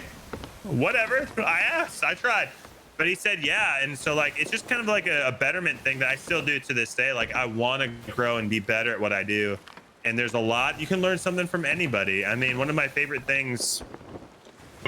quotes from goes down to Benjamin Franklin, also border check thoughts. Okay. Good. Hold on, I see a Tucker. Oh no, I think we're good. I think that's just me in the water. He missed. Okay. Oh no, is he? All right, we're chilling. Yeah. One of my favorite quotes comes from Benjamin Franklin. Is back in the day when I think he was an ambassador for the U.S. The Americans back then. Oh, Shrouded Ghost? It is 100% confirmed. 100%. Let's see. You're lying to me, you son of a gun. His quote goes like this though: find the good in somebody, and then if there's only one thing, speak of only that. So it's like, I don't care who it is. Like I want to grow and learn from people, and you can learn from anybody. So yeah, that's kind of where I started my coffee love though. Because eventually what happened is I ran out of money for Monsters, and I was like, you know what? I'm going to try coffee because you can get refills here at this coffee shop. How totally fell in love with it. so honestly, man, like the way that you view the world is clear. It's refreshing. Obviously, you have this, always focus on the good, focus on the positive. Like, is that natural for you, or was that a muscle that you had to learn? What do you mean? Like just that perspective, dude. Because like so many people, struggle with maybe self-doubt or things of like the reasons why they can't do something. You talk about hearing no and just being fine with it. Like, do you feel like where you are right now, the way you view the world, is something that you've always kind of carried and how you viewed it, or was this a practice? Did you notice yourself thinking? I think I see what you're saying. I think it came from, again, I gotta give credit to my mom and my dad. I learned a lot of that from my parents. They were big believers in like, you can do whatever you put your mind to. You just got to work for it. So like hard work, put your mind to it, and you can do anything you want. You can do anything you want. You just can't do everything. So like, I feel like there's just certain things that's like, at the end of the day, most people, like when I say you can do anything you want, obviously I'm never going to be a basketball star. Okay. Like I don't have those genes. Okay. I'm never going to play football. He doesn't even wear jeans. Some star. There's no way I can do it. I'm not freaking, what's that movie? The football movie, Notre Dame. Rudy. Thank you. I'm not Rudy. Okay. You can be Rudy. I'm not even Rudy quality. Okay. But for like what you're saying is like, I guess I've always viewed it that way because my parents kind of instilled that in me. But as a kid, I mean, I just felt like I could do anything I put my mind to as long as I put my mind to it and put the hard work in. I mean, because you know how hard that is for so many people, man. They wait like the person that tells them that they can't do it ends up being themselves so often. Well, I do that to me all the time, actually. So do you? I am my worst critic. I'm constantly harping on myself. I do that. It's the struggle, but you have to remember, it's like, though that's happening, right? So though that's happening, and you do that, probably most people do that internally. It's always good to step back and have a good circle of friends around you and close friends that your family. Your family, either it's your friends that are your family or your actual family or whatever it is, close friends that will just tell you straight. It's like, listen, like, yeah, you can improve here, but look at all this good that you've done.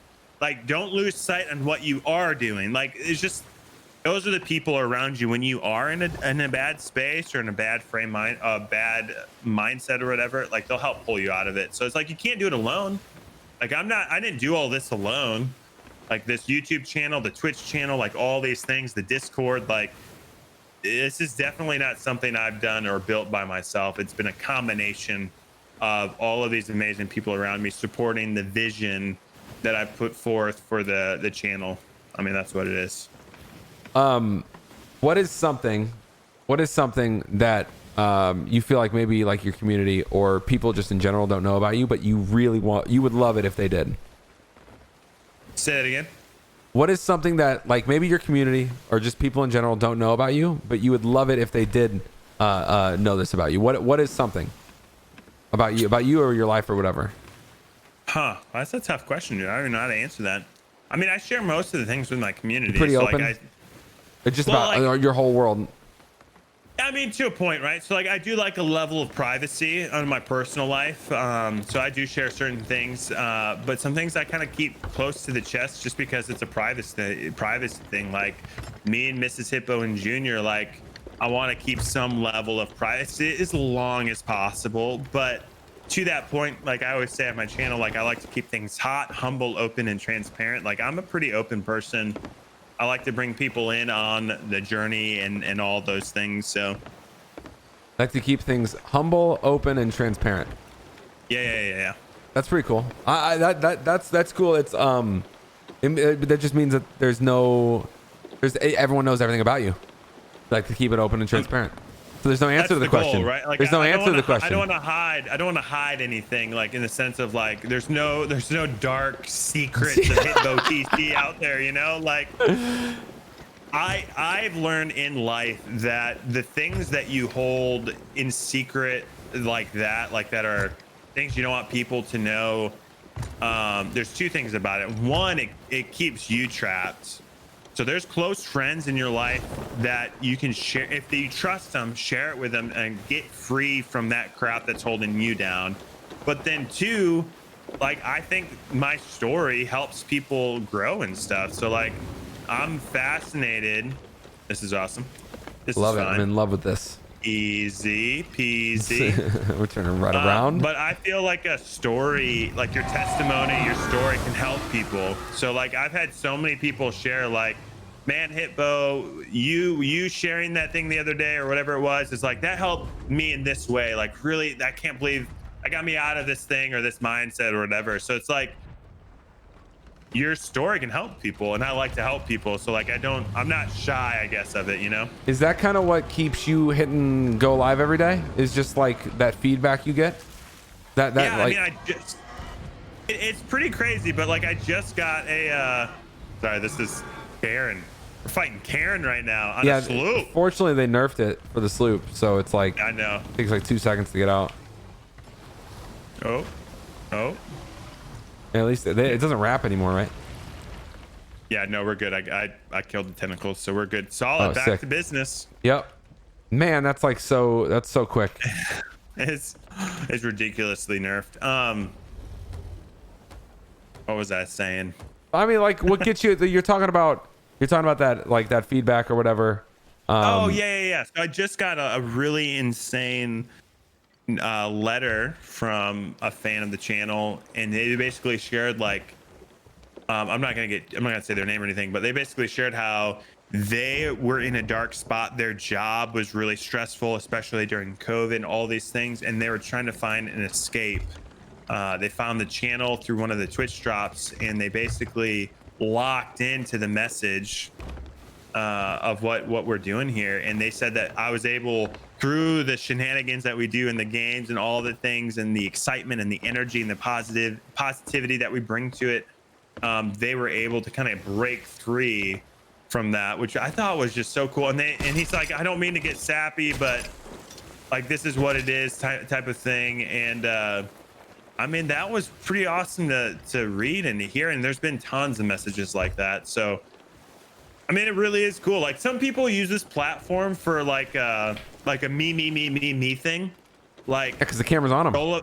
It's all about me. Like, glad you're here watching me. Look at me. But I really want it to be an us thing. Like, this channel, like, obviously I'm the tip of the spear, but there's this whole other part of the spear that I want, that's not just a me thing. Like, there's something we do called Join the Raid, Make the Difference. Hit Crew is very well aware of this. It's basically just a raid in a raid in Twitch, but it's more than that for my community, because it's like an opportunity for us to go bless another content creator. And that literally is the best example of it. It's like, I can't do that alone. Like, if I go raid someone with myself and I, like, no big deal, like, whatever, cool. But if we show up with a raid of like 300, 400, I mean, we've raided people in the thousands before. Yeah. And their mind gets blown. It's just like, man, this is an opportunity that we get to have as a community to be a positive difference in the world of somebody else. So anyways, it's what it's all about, man. I know it sounds like real, I don't know, like preachy maybe. I don't know the right word, but I really believe in it. Like, well, I mean, that's the thing, man. When you start talking about, like, you know, just this idea, this general idea of making a positive impact, you know, in someone else's life, like, it can be, like, I feel like when you talk about it, it can end up like not just you, but like the royal you. Like, I feel like it can, like, it gets like almost like borderline like cliche, right? Yeah, it does. It feels that way. But my hope is the actions that I do speak louder than the words that I say. Because the words are always gonna sound cliche, but it's like what you're talking about. It's just like going and making that, because then everyone can have that emotional appreciation. So basically, yeah, go for it. Well, I was gonna say, like, to that point, it's like something that I do that probably most people don't know about. And maybe this is something that I answer your earlier question. Something I do for Twitch that most people don't know about is, after every stream, I drop a personal whisper and say thank you to all the subs. Because during the streams, like, you know, I say, you know, because I'm thankful, I say thank you. I appreciate it. It means a lot to me. Like, you guys are helping me achieve my dreams, my goals, and all the things that I want to do with everything. But it feels to me like it could be perceived as just default like, oh, thanks for the sub or thanks for the bits, or like it's just like a default canned response. And I really wanted to like share my true thankfulness. And the best way I could do that, Mrs. Hippo is actually the one that gave me the idea of, because she would always write personal thank you cards, and Twitch would be too much. So like the best version that Twitch can do is like a personal whisper saying thank you, or celebrating a resub if it's been, you know, 3 months or 6 months or whatever. And So you do that after not all any new subs, anybody that like pings through their resub or whatever that day. Like yeah, that day. Yep, gifted subs. got it. Okay, not like all subs, not like every single day. All subs.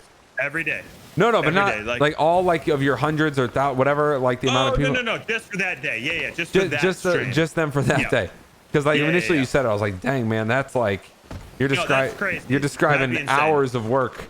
I'm already trying to figure out how you sleep. You know, that's crazy. No, just that stream. So like if we had, like, I'm gonna follow up with everyone because I've had some subs while we've been chatting it up. Yeah. So I'll follow up with them afterwards and just say thank you, because I mean, I'm thankful you guys. You've been hearing my heart on this stuff, but like I just felt like it was getting lost a bit, because I was just saying, oh, thank you for the sub or whatever it is, and I'm thankful in that moment, but it just seems like it can be a canned response. I never want that to be that case. So it's like I want it to be more personal. You probably felt yourself making it canned because you're saying so, because there's so much happening at once, right? Because it's like it's hard to keep your heart in that sort of in that place when you're focusing on, you know, the content that's right in front of you. That's it. Especially when you're trying to kill people in a game. You're like, hey, die, you son of a no, hey, thanks for the follow. yeah. All right, man. What's next? Here's what we're gonna do. We're gonna swing by the C post, and then I'll take us by the hideout. We'll sell some stuff, and then we'll just do a little final, like, you know, hey man, you know, we'll do a final little cheers. Thank you for coming and hanging again. What's next in the What's next in the Hippo world? I know you're talking about new games, but what's next in the Hippo world? Like on a macro level. On a macro level, the goal is full time. Right now I'm saving every little bit that we can. We're saving to build a house. Me and Mrs. Hippo, we're not currently homeowners, so we're in an apartment. Right. We're saving to build a home, so I'm doing that double job thing. We're gonna do that as long as humanly possible. Every little bit that comes in, if it's not being invested right back into the channel, we're throwing it towards the savings for the house.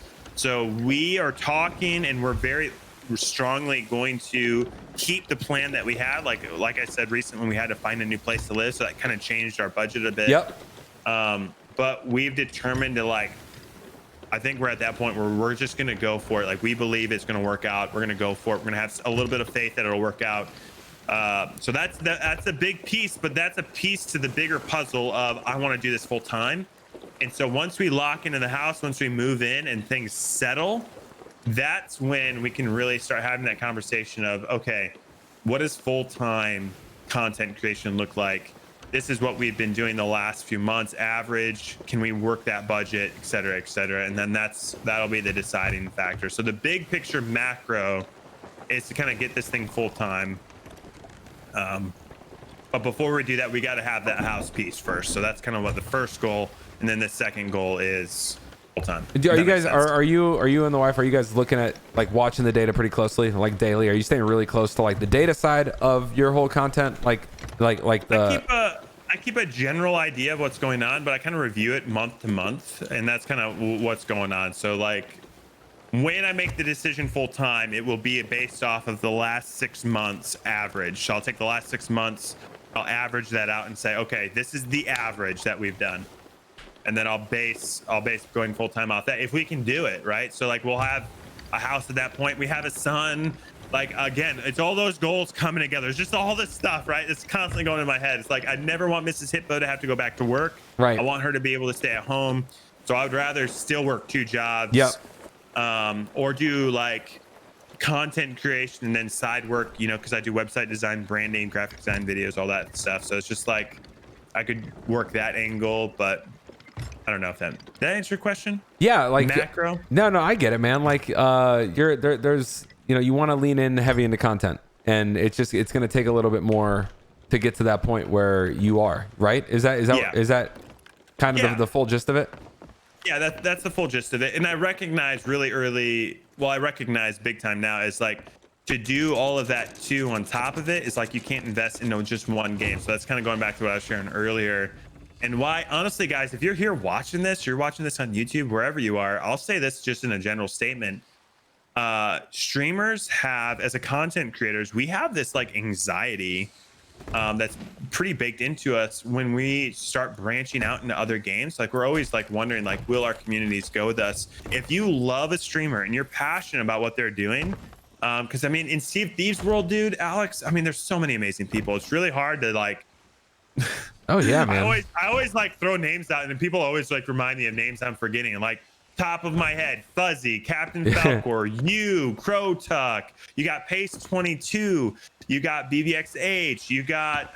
Dude, the Sea of Thieves world is filled with so many talented and awesome people. You know. So I would say in general, if you find a streamer, you love what they stand for, you love something about them, one of the best things you can do for them is if they start branching out into other games, be a part of that experience with them, because there's an anxiety that streamers feel when we jumped over other games, because we wonder, it's like, okay, are people going to join me on this adventure? And one of the best things that you can do for that channel to grow and succeed is just join them in the ride. Because if they have a pretty decent community, when you jump to the other game, like you'll be at the top, near the top of the charts, which will help you, you know, just grow that community there in that game. That 100, man, 100%. Hey, let's take a photo next to this little pile. Oh, I've been selling stuff. No worries, man. We're gonna ultimately sell it anyway. We're gonna sell all. It's all going to the same place anyway. Dude, I just want to get a photo. Helped me get selling stuff, dude. I used to just like leave Stray Chris to sell all this stuff. All right, I'm gonna take a little screenshot. Dude, thank you again for being a part of this. Thank you so much. I know we have your hard cut off. Let me stand a little closer. Let me stand a little closer to you. Yeah. Let's do the yeah. Get my button here. And there's one. I'm gonna grab a second one.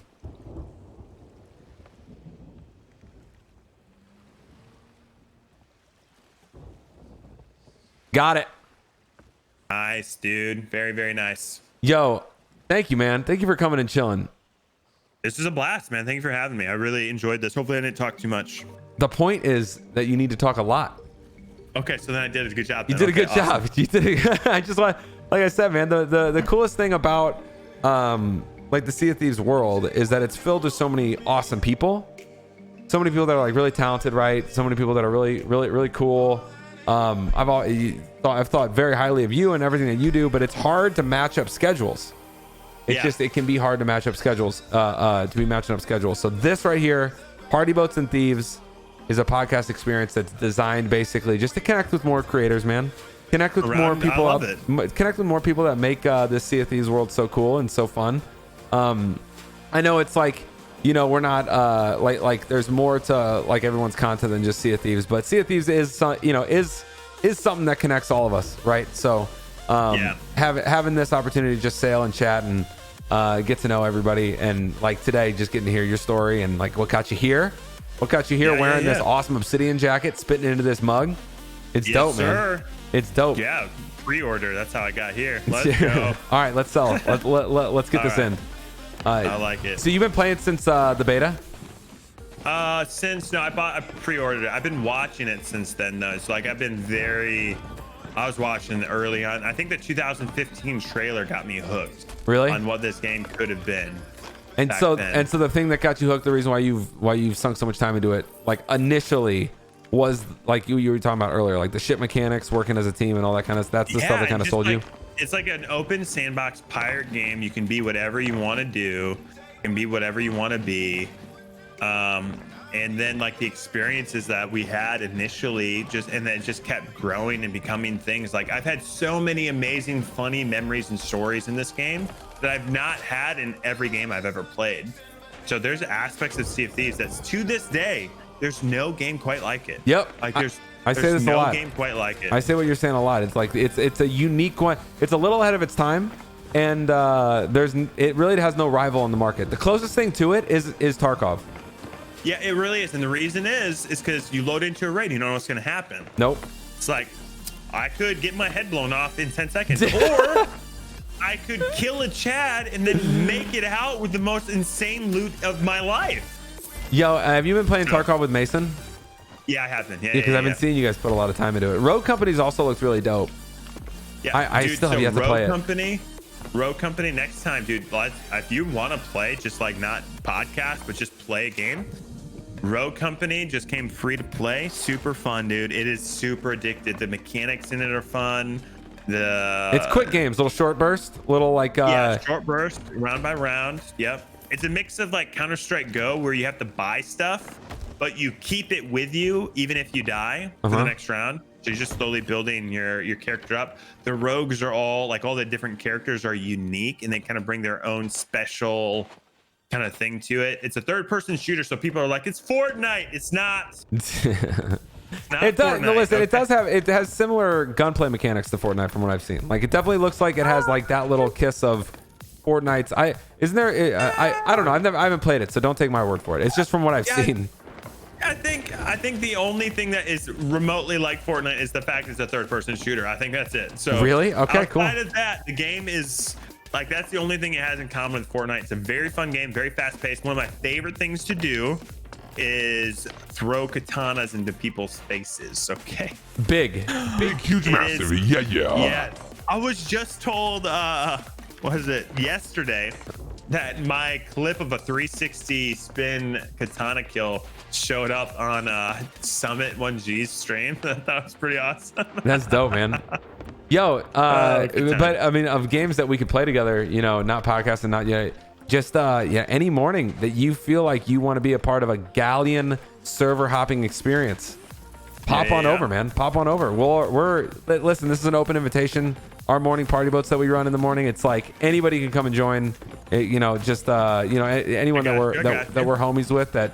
So open invite, man. You're ever like, hey, I need galley friends? We're gonna be there, man. Every single morning, hopping, doing our thing. I got you. I mean, the idea of sailing a galleon stresses me out, but I got you. That's our ship, man. My favorite ship in the game is the brig, but I never sail it. I never sail a sloop. We're galleon every morning. Sloop is the way, dude. This is literally the sloop is the way. Okay, like dude. The only reason why I don't do a galleon or a sloop or a brig is because they have less people. I am like. So I have to be with, I'm like super social. So I'm like, the more the merrier. Let's have a big party. Let's all hang out. Like, it's more friends, and more friends is always better. I got you. Yeah, I got that. I got that aspect of it. Yeah, but I will say, I got Pirate Legend year 1 through solo slooping for the majority of it. Nothing wrong with it. Nothing wrong with solo slooping. Nothing wrong with it. I got you. So for me, like, I'm just saying, like, I'm so comfortable. Like with a sloop, like this trick, dude. Have you ever, know about this trick, right? What, where you bathe your ship in fire and give it a Viking funeral? Yeah, that's a beautiful thing. We'll definitely do that. Yep, Viking funeral, 100%. What's the trick? But this trick where you can grab the ladders from underneath the air. Oh, yeah. Dude, I do that so many times to people, like, their brains break. They're like, where did he go? He disappeared. Tools, not rules. This is what Coop says. Rules. Yeah, that's right. All right, man. There. What's up, Coop? Yo, can we get a shout out, Hippo? Everyone that's been hanging out, everybody, thank you so much for chilling. This has been Party Boats and Thieves, episode 7. We're wrapping up right now. And Hippo, give the people a little shout out. Where can anyone find you? Obviously, people on your side already know, but people on my side, anyone that's going to listen to this after the fact, where can people find you? Where are you at on the internets? You can find me here on Twitch and on YouTube is my main place, but honestly, if you just type HitboTC, I'm on Twitter, Instagram, Facebook, TikTok. Yo, TikTok. Twitch, YouTube, all the places. Do you put a lot Google my name. HitboTC. Also, I forgot to ask. Obviously, I think you told me TC is initials, right? Where did Hippo come from? Where did Hippo come from? So. My lights just freaked out. I'm fixing them real quick. Hippo came from, I'll make it short. So my original gamer tag was Hito Kairi. Came from an anime I used to watch as a kid, Rurouni Kenshin. I don't know if you know that one. But no one knew how to say Hito Kairi, so they always called me Hit. When I wanted to start doing My lights are freaking out. When I want to start doing content creation, being a branding guy, I knew right away I needed a unique name. Something unique, yeah. So I took Hit from Hitokairi, Bo from my brother's name, Lobo, so Hitbo, and then TC are just my IRL initials. Yeah. So, dope, man. Simple. Man, thank you so much for hanging and sailing. Everybody, you can listen to this after the fact on YouTube. You also will be able to download this ultimately on some audio platforms, Spotify, SoundCloud. There's gonna be a few others. We're still getting all of the audio platforms set up, but this will be live on YouTube if you guys want to listen to this after the fact. If you missed any of it, yeah. Hitbo, thank you so much, man. Open invite to the Party Boats if you ever want to come and yoink stuff with us. Appreciate it, man. One love, dude. Enjoy the rest of your day. And everybody, thank you so much for being here. One love. Yeah. Take care, man. Thank you, guys. Bye.